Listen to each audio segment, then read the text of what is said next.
What is up, Chiefs Kingdom? Welcome back to another live post-game show on my channel. My name is Josh Fan of ShowMeFootball.com and ArrowheadAddict.com, covering your Kansas City Chiefs. And you guys might notice this time around that I am using the virtual background. It looks like I'm in the Chiefs game day locker room. I think it looks pretty sick, but not as sick as the way the Kansas City Chiefs won today's game. 16-14.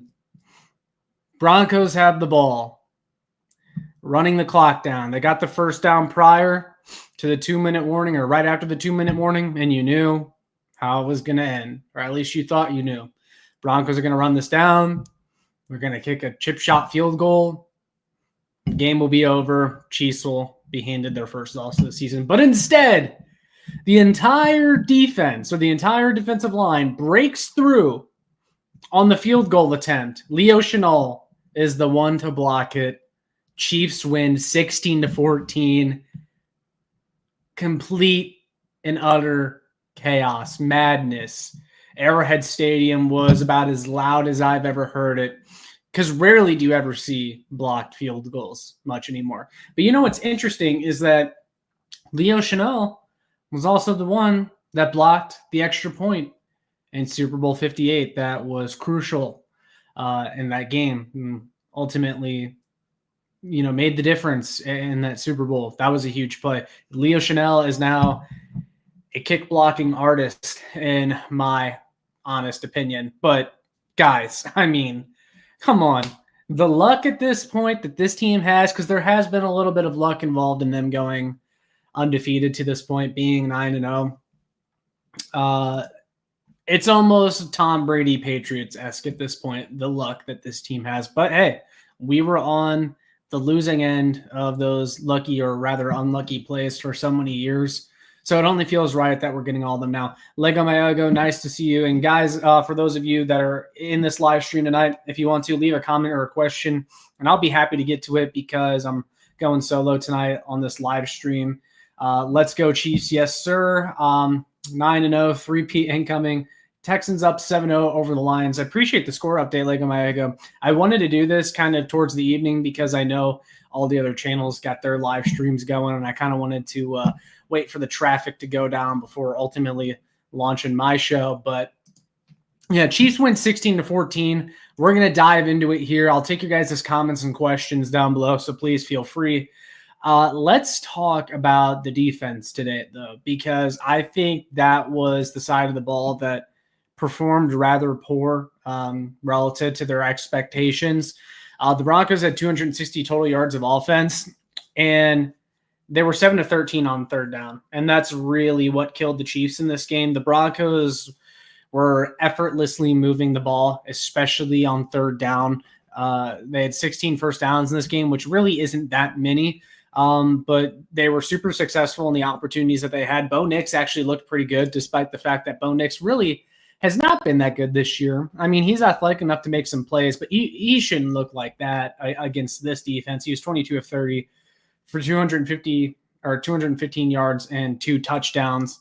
And I also thought yards came a little bit too easy on the ground for the Broncos in this game. Audric Estime, Marvin Mims Jr., Jaleel McLaughlin, all those guys rushed.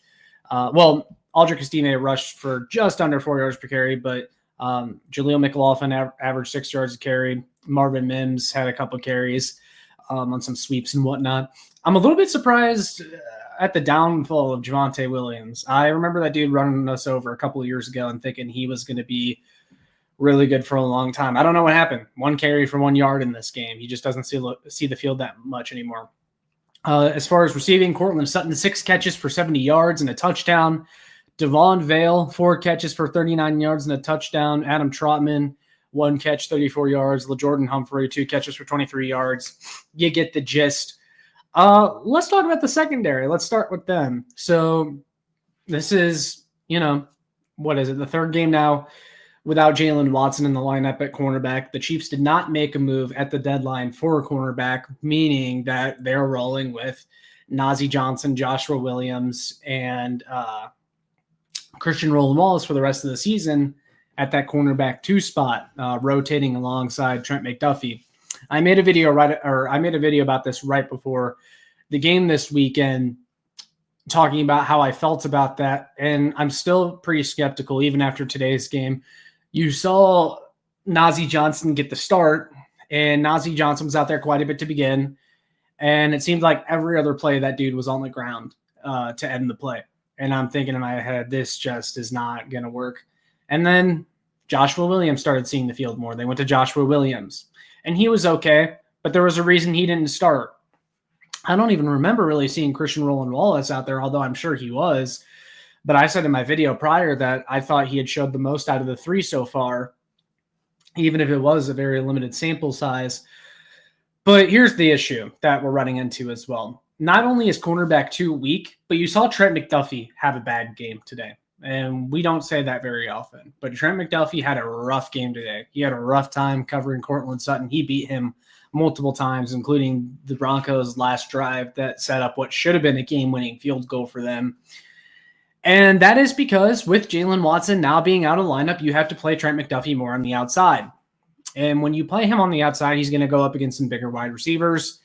And I was actually listening to RGR Football earlier on before this, and Dan Harms, he summed it up perfectly. Essentially, the Chiefs defensive back coaches and Steve Spagnuolo, they teach these guys to play the receiver and not the ball. And so when that happens, they're waiting for the wide receiver to do something, and then they react. They're not watching the quarterback really. They're not watching the ball. And McDuffie is watching Courtland Sutton run a crossing route and runs right by him, because by the time he realizes what's going on, it's too late. And it's a huge gain for Denver. And you're starting to see Trent McDuffie's play go down a little bit because he's having to compensate for Jalen Watson no longer being there in this defense. And it has me worried. I am worried for the rest of the season what that is going to look like.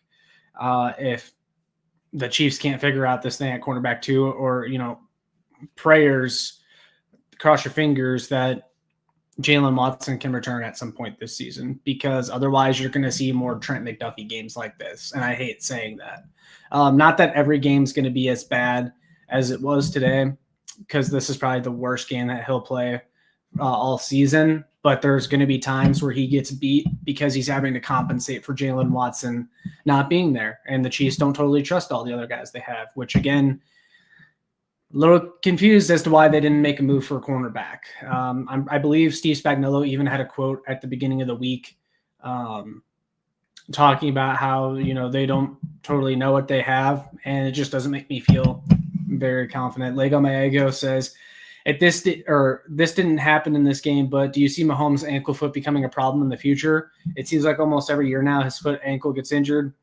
Yeah, so I'll get to more of this in my offensive notes, Lego Maego, but to kind of respond to your comment. And by the way, for those of you that are just now jumping in, you got comments, questions, throw them down below. I'll get to them in this live stream.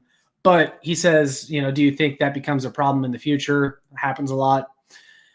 I think this is part of Mahomes being slightly injury prone, but at the same time, you see the way that the Chiefs offensive line has played and has played the past few years. The tackle spots have been iffy at best, and they've also suffered injuries along the interior at different points.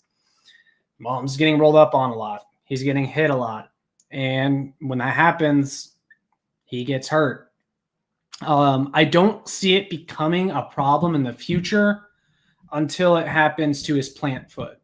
Right now, the injury that I believe, and correct me if I'm wrong, but the injury that he currently has, it's not on his plant foot.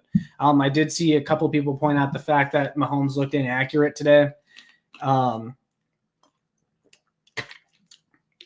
saying that maybe the ankle injury that he sustained a couple weeks ago has something to do with it. Or I guess it was last week against the Buccaneers. If I'm remembering correctly, though, I think there was another slight tweak to the ankle before that. Could be wrong. All these games run together at this point in the season. But with all that being said, it makes it tough for me to say that, because even before the ankle thing, Mahomes has just kind of looked off all year. And I don't know what's going on. I don't know if it's because he assumes he's going to get sacked before he even releases the ball and it's affecting it. Maybe it's just not the confidence in his throws that he once had. I'll get into this more when I talk about the offense, Lego Mago, but great question. I appreciate it, and I appreciate you being in here tonight. Defensively, though, I thought the defensive line played okay in the pass rush game. I definitely saw Joshua Uche get back there quite a few times, and he was very close to making a play. But Bo Nix does get the ball out pretty quickly. That is something that he's good at, is getting the ball out quickly. Now, there were other times where the Chiefs blitzed him, and being a rookie quarterback going up against the blitz, sometimes you panic. And we saw the Chiefs defense, they were able to get a couple huge sacks. Like I'm talking like 10, 12, 13-yard losses. Nick Bolton had one. Ozzie Johnson had one early on. That's going to happen. That's why Spags likes to blitz against rookie or quarterbacks. He likes to split – or sorry, gosh, I cannot talk. He likes to blitz anyway, but when it's a rookie quarterback, Spags is going to blitz. He's going to have his fun. And the Chiefs were able to get Bo Nix a few times doing that. I thought the pass rush played okay. Run game, not so much. Linebackers, they've had better games. Nick Bolton got lost in coverage a couple times. There was one play on one of the Broncos touchdowns where Nick Bolton thought that Drew Tranquil had the receiver. He didn't. That was Nick Bolton's guy. Let him run right by. But the good thing is, I guess, if you want to find silver lining in that, is that it wasn't a lack of Nick Bolton's coverage ability. It was the fact that he had no idea what was going on, which is a rarity for Nick Bolton. Typically, he always knows what's going on. So I'll give him the benefit of the doubt there.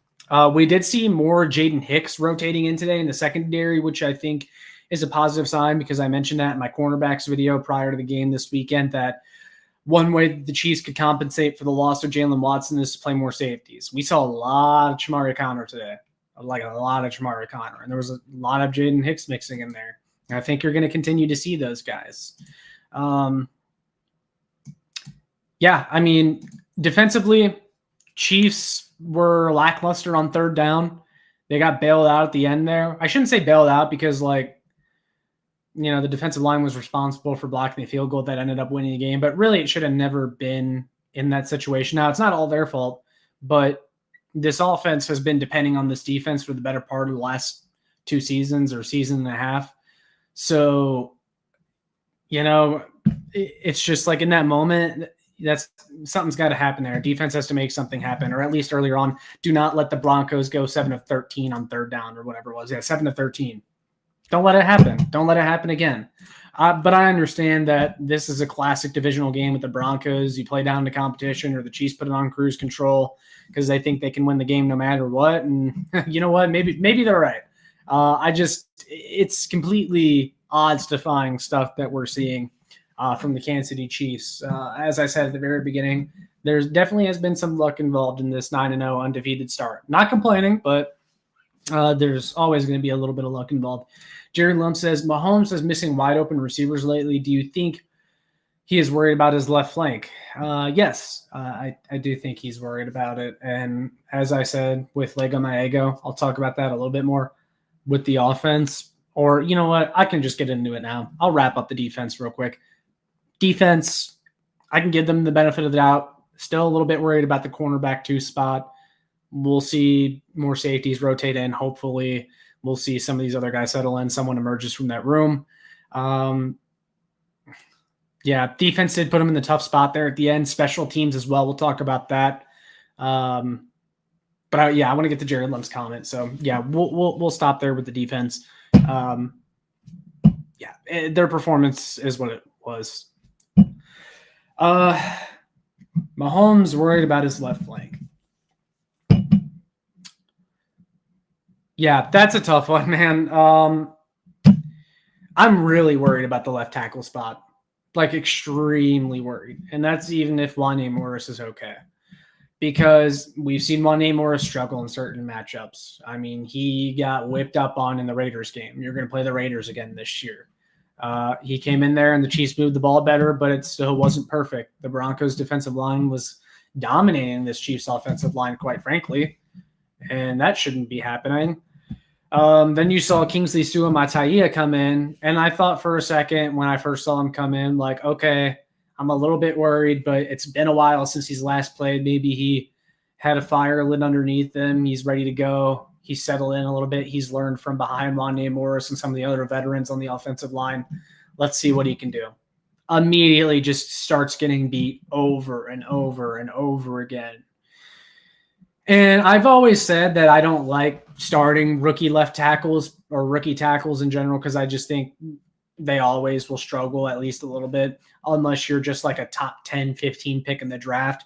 Usually anyone drafted outside that range is someone that's going to take a little bit and there's going to be some lumps to take with them. But I never foresaw it being this bad. Like we're talking, I give these rookie tackles a long leash, but Wanye Morris Kingsley Suamataia looks unplayable, and that's a problem. It shouldn't be that bad.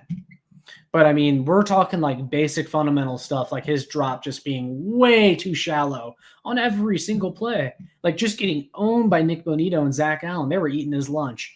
And thank God Wanye Morris was able to get healthy and come back in that game because I thought when I saw him go down and they said knee injury, and this is not the first time this season Wanye Morris has dealt with a knee injury when they said that, I immediately started thinking of the worst. So, yeah, I think he is worried about it, Jerry, and I think it's affecting his confidence. I think he's thinking in the back of his head, if I don't get rid of this, I'm about to get sacked or I'm about to get hit. And so he just panics and tries to make something happen, and eventually it's going to start leading to turnovers, and that's when I'm really going to start to get pissed off. I've seen a lot of people throw around Donovan Smith maybe coming back in the middle of the season. I just think at this point it's too late, and I think if they were going to do it, they would have done it already. They've seen enough of these tackles to know what they have. They seem to think that they can get by with what they have. But I'll tell you what, I'm real worried about it. And I think Patrick Mahomes is worried about it too. So that's an issue. Lega Maego says, facts, there's no I in team. Teamwork makes the dream work. Have to agree there. I'm more worried about the Bills game. Yeah, the Bills game is going to be interesting because I saw right before I jumped on live that the Bills are most likely going to be without Amari Cooper and Keon Coleman next week, their top two pass catchers. That should be a game that the Chiefs win. I mean, you cannot ask for a better time for the Bills to be down their top two receivers because the Chiefs are also down their number two cornerback. And what we've seen from their number two cornerbacks has not been great. And we saw the way that Bo Nix was able to test them today and just get whatever he wanted on third down a lot of the time. So we'll see. But if they win that Bills game, if they can come out of there with the win, there's a very strong chance they could go undefeated. Very strong chance. Not that I care that much because I actually almost prefer them to lose because I don't want the pressure of going undefeated to be on this team in the playoffs. And sometimes I think you need that gut punch. That gut punch. Now, today may very well have been their gut punch. But sometimes I still think it needs to end up in a loss for you to really learn your lesson. The Chiefs got lucky and they won today because something that rarely ever happened at the end of the game. I mean, that was a chip shot field goal. And it wasn't Will Lutz's fault that it got blocked. I just think the Chiefs were able to penetrate the Broncos line rather easily, and that's what led to an easy attempt for Leo Chanel to get his hand in there. I mean, it wasn't just Leo Chanel either. I mean, the entire Chiefs special teams line broke through. Like, they destroyed that guard. Nonetheless, if you beat the Bills, though, you have a great chance at locking up the division, or not the division. It's looking pretty good at this point, but the conference, guys, the conference. I mean, you'll be 10-0. You'll have the Panthers next up after that. The Panthers are probably the worst team the Chiefs play on the rest of their schedule, maybe the Browns. But then that'll put you at 11 wins. And assuming what happens with the Steelers, the Bills, and the Ravens here over the next couple weeks, you might be able to just really put it on cruise control the last 3 or 4 weeks of the season. But I don't want to get too ahead of ourselves. And also, I really don't want to see that happen. I still want to see them try to work out some of the kinks, especially on offense. We talked about the offensive line already, how much they've struggled, but also the wide receivers. I saw a tweet from my guy Ken Swanson at KCSN earlier. Chiefs receivers outside of DeAndre Hopkins today only had 20 yards. That's everyone combined outside of DeAndre Hopkins. You've got to get more production out of your other receivers. Now, Xavier Worthy has been a polarizing player over the past few weeks here for Chiefs fans because he doesn't look totally ready for the role that the Chiefs are trying to put him in. But it's not all his fault either. And he's had some dud performances, don't get me wrong. His hands have been a little suspect. But it still reminds me a lot of Rashee Rice's rookie year for the first half of his rookie season where he had ball security issues and he had issues with drops. Now, Rashee Rice was further along as far as production at this point last year. But, man, how many times have we seen Xavier Worthy wide open and Mahomes just misses him or airmails it? It happened again today. Worthy had like 6 steps on his guy. And if Mahomes throws a halfway accurate ball, it's a 60-yard or 40-yard touchdown. Worthy has like 60 yards and a touchdown on the day, and everyone's going, oh, hey, nice performance for the rookie, along with what DeAndre Hopkins is able to give you. Like, you'll take that. The Chiefs' leading receiver today was Kareem Hunt. 7 catches for 65 yards. And look, Kareem Hunt really wasn't doing that much in the run game besides like 1 run for 10 yards. So at least he was able to make up for it in the receiving game. I appreciate that.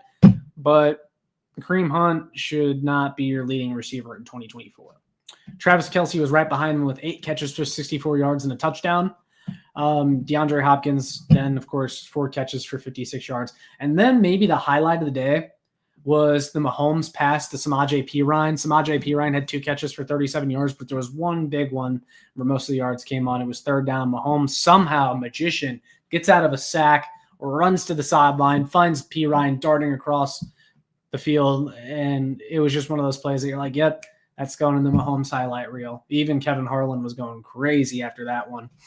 Looks like we got a pretty decent crowd here, so I want to remind you all one more time, for those of you watching, make sure you leave your comments and your questions down below, and I'll be sure to get them in this live stream because I have plenty of time tonight. I'm riding solo, so I'm here to talk with you guys. Get your Chiefs questions in there down below. Now, I don't want to make it seem like I'm complaining where the yards come from with Kareem Hunt being the team's leading receiver. But what I'm saying is you need more out of your wide receivers. DeAndre Hopkins only joined this team a couple of weeks ago, and I understand he's the best receiver you have, and that's part of the reason why you traded for him, but I'd like to see a little bit more. Now, the good thing is I think Juju Smith-Schuster is going to be back for the Buffalo game, and that's really going to take some attention off Worthy. It's going to take some attention off Hopkins because I think when you saw what Juju was able to do in the slot, that power slot role that was left behind by Rashee Rice, the Chiefs slid Juju in there against the New Orleans Saints, and he looked awesome. And he's a threat still. Even at this stage of his career, he's still a threat. You have to pay attention to him. If you're the other team's 2nd or 3rd cornerback, you're going to have to go up against Juju Smith-Schuster. And I think that's going to be a little bit of a challenge.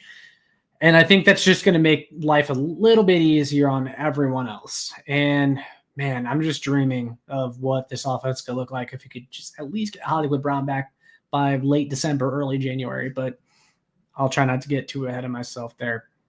But, man, how much easier is this game if Patrick Mahomes is just able to either hit a wide open Xavier Worthy? And going back to Xavier Worthy real quick, there were several more times in this game where he was wide open and Mahomes just missed him.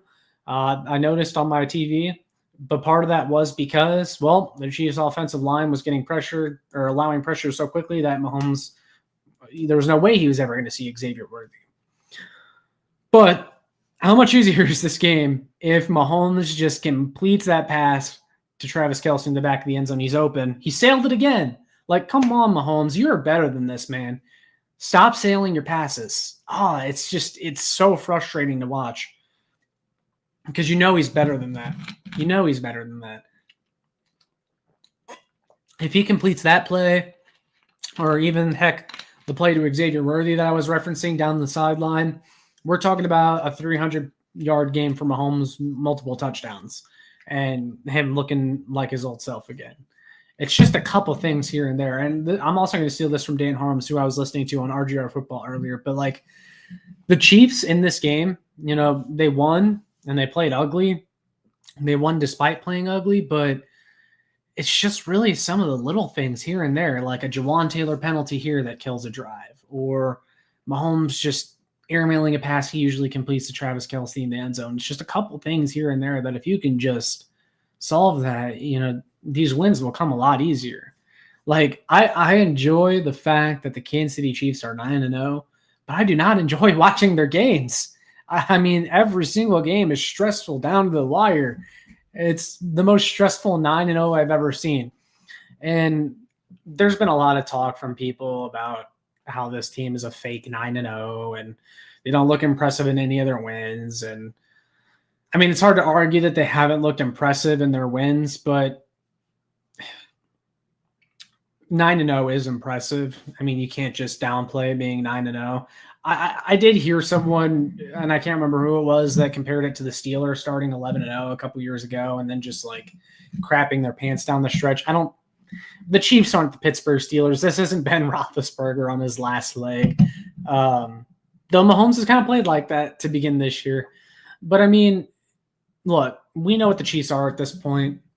They're a team that likes to lean on their defense. They're not going to show their cards on offense. Not saying that they're holding a bunch of plays back, because I don't think they are holding a bunch of plays back. Now, I do think that their offense, they've had to kind of close the playbook a little bit just because of how many injuries they've had. But this team doesn't care about the regular season. They don't care about style points. They definitely came in, and no one in that locker room will admit it, but they came into this Denver Broncos game today thinking like all they had to do was roll their helmets out there and they could win the game. And they won, but their weaknesses got exposed just a little bit, and the Broncos had their way on third down. They had their way against the Chiefs' offensive line. They were blitzing all day long and then put the Chiefs tackles out on an island with their pass rushers, and the Chiefs just had no answer.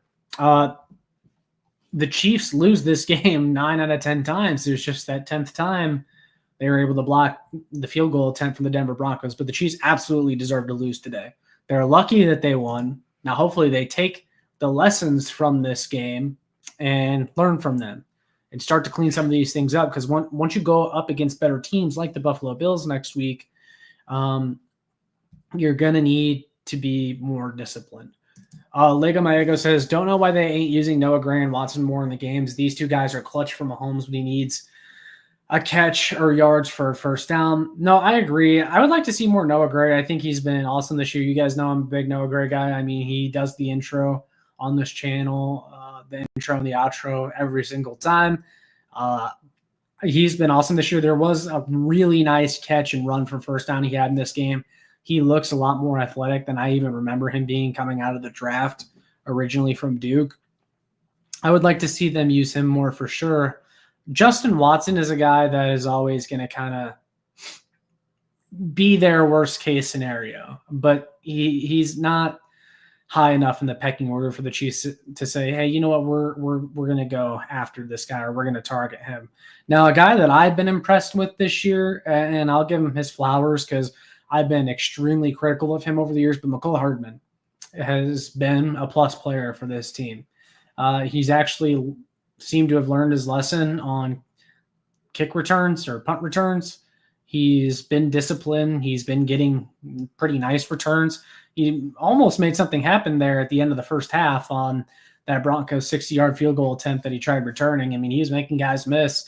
But I'd like to see him get maybe a couple more screens a game or something like that, as long as he's protecting the ball, taking care of the ball, because that's probably been my biggest criticism of Hardman is ball security. But so far, it hasn't been an issue this year. Knock on wood. Knock on wood, right?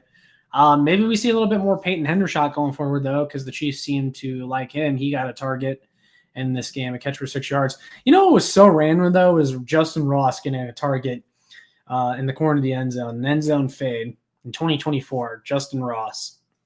It's like there were so many points in this game where I'm like, what are the Chiefs doing on offense? Like, what is the plan on offense? There were a couple delayed handoffs they ran to Carson Steele, and they just went absolutely nowhere. And like Carson Steele isn't even he doesn't have enough burst to do a delayed handoff. Like he's not going to work with that. Could it work with Pacheco when he comes back? Sure. Could it maybe work with Kareem Hunt? Maybe. But he probably had to make a couple guys miss or break a couple tackles. There was a couple points on offense today where I'm thinking, what the heck? Who called that? What are we doing? The Chiefs just like to play down to their competition, man, in the regular season. They like to mess around, and they almost messed around too much today and lost. And you saw Mahomes running on the field at the end of the game there because he knew how lucky they were. I mean, I saw a funny video in the locker room. They were interviewing McCole Hardman afterwards, and he said he was talking to DeAndre Hopkins, and DeAndre Hopkins goes, "Man, it's over." McCole Hardman's like, "Oh, hold on a second. I've seen crazier things happen." It's like, McCole Hardman is completely instilled in the Chiefs culture to be like, hold on a second. I know you're like the vet, but I've been here long enough. I've been here longer than you that I've seen crazier things. We're not out of this yet. And DeAndre Hopkins should probably know that after being on the losing end of the 24-0 comeback in the 2019 Chiefs Super Bowl run, that Texans divisional round game. Crazier things certainly have happened, but yeah, just clean up the little things. That's all I got for this one, man. That's all I have for the Chiefs after this.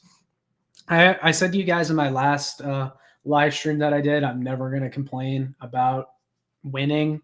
I've given this team the benefit of the doubt for a long time, like the forever benefit of the doubt, because of what they were able to do last year. I left them for dead during their regular season, and they ended up winning the Super Bowl. This year, they're undefeated, and I think they have a great shot at winning the Super Bowl. I mean, they don't look as bad as they did last year in the regular season, and they won the Super Bowl. So who am I to say they can't win the Super Bowl again? Who am I to say they can't three-peat? I mean, until they lose, I'm not going to complain too much. What I am going to do is say, hey, these are the things that could be better. Cornerback 2, wide receiver, left tackle. Yeah. Also, as far as a positive, though, Felix Anudike-Uzomah, he actually did something today. He got in there a couple times. We're seeing more from him in the pass rush department, which is good, because I thought when they brought in Josh Uche that it might be bad news for FAU, but I think he feels the pressure a little bit, and he's doing a little bit more because of it. And that's good. Competition, it breeds success out of someone, and it appears to be FAU. And Joshua Uche is also doing great. I mean, considering he's only been here 2 weeks, I saw him definitely getting pressures, but Bo Nix did a good job getting the ball out. I'm still not that impressed with Bo Nix. I saw a bunch of Broncos fans parading around the fact they thought he outplayed Patrick Mahomes today. And it's like, this is probably the absolute floor for Patrick Mahomes. And today kind of felt like Bo Nix's ceiling, and you still didn't win. I'm not saying Bo Nix can't be good, but the Broncos fans are already acting like he's cemented himself as the guy going forward, and I definitely would not be going that far if I was a Broncos fan. I would need to see a lot more from Bo Nix. He hasn't been bad, although he's had some bad games, some really ugly games. I don't understand wanting to parade around the fact that he looked better than Patrick Mahomes. Also, Patrick Mahomes has kind of always struggled against the Denver defense. Like, that's one of the one defenses that has always given Patrick Mahomes fits throughout his career. No matter how bad the Broncos have been overall as a team, their defense just seems to give Patrick Mahomes problems. But hey, 28 of 42 for 266 yards and 1 touchdown. Mahomes has definitely had worse performances. Let's hope he can get that ankle healed up. Let's hope that Chiefs can get left tackle figured out and he can settle in a little bit more and start completing some of these passes, because, like, you're making my guy Xavier Worthy look bad. Like, I've been one of Xavier Worthy's biggest defenders so far. But it's like every time Mahomes targets him, bad things happen. But it's not Xavier Worthy's fault most of the time. And, man, and the coaches need to let him run more downfield routes. Like, you have to get those repetitions in, those game reps. Take advantage of some of these regular season games to take a couple shots at the Xavier Worthy, even if it doesn't complete on the first one, even if you don't connect on the first attempt. Try it again. Build that confidence up. Get something going there. Like, as disappointing as Xavier Worthy's stats have been over the last several weeks and how some seem to think he's getting phased out of the offense, the Chiefs coaching staff sure doesn't seem to be setting him up for success. It has not been all his fault. And he's been getting open. Again, Mahomes, like, come on, man. You just got to make some of these throws. You got to see your guy wide open. You got to trust him. Mahomes needs to do a better job at trusting his guys. Go and make a play. Yeah, that's all I got. I'm going to go ahead and wrap it up there, though, guys. Those are my general thoughts coming out of this one. Before I sign off, though, I want to say, hey, look out for another Kingdom Crew podcast episode later this week with Michael Darcy. I should be doing a couple things with him. Make sure for my Mizzou fans out there, you check out my latest breakdown on Mizzou's victory over Oklahoma. Crazy finish in that one. I mean, if you're a Mizzou and a Chiefs fan, it's been a wild weekend of football for us. So, yeah, absolutely crazy. I see Cole. Hey, man, nice to see you. I haven't seen you in a while. Nice to see you popping in here last minute. What a win. Have to agree, man. I mean, just Tom Brady level luck. This is Tom Brady level luck that the Chiefs have right now on this 9-0 undefeated run. But yeah, I'm going to go ahead and sign off there, guys. So with all that being said, make sure you like, share, and subscribe so more Chiefs fans can find this.